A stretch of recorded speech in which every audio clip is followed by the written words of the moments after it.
બનાસકાંઠા જિલ્લાના પાલનપુર નજીક બાલારામ બ્રિજ ઉપર ટ્રક અને ટ્રેલર વચ્ચે અકસ્માત સર્જાયો હતો, ત્યારે આ અકસ્માતમાં 3 વ્યક્તિઓ ગંભીર રીતે ઇજાગ્રસ્ત થતા પોલીસ અને એલએનટી દ્વારા સારવાર માટે તેઓને પાલનપુર હોસ્પિટલ ખાતે ખસેડવામાં આવ્યા હતા.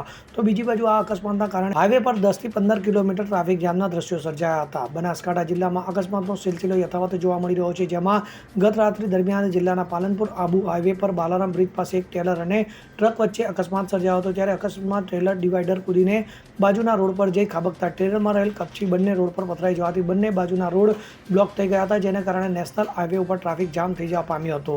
તો ટ્રેલરનો ચાલક અને ખલાસી ટ્રેલરના કેબિનમાં ફસાઈ જતા એલએનટી વિભાગ અને પોલીસની ભારે જહેમત બાદ બંને ઈસમોને બહાર નીકાળવામાં આવ્યા હતા. તો ટ્રાફિકના કારણે પાલનપુર હાઈવે પર 10 થી 15 કિલોમીટર વાહનોની કાતારો લાગતા પાલનપુર તાલુકા પોલીસે ભારે જહેમત બાદ 3 થી 4 કલાકની મહેનત બાદ ટ્રાફિક ખુલ્લો કરાવ્યો હતો.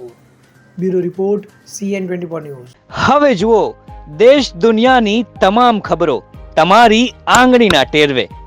ઉઠાવો મોબાઈલ અને Google Play Store પરથી ડાઉનલોડ કરો અમારી CN24 ન્યૂઝ મોબાઈલ એપ.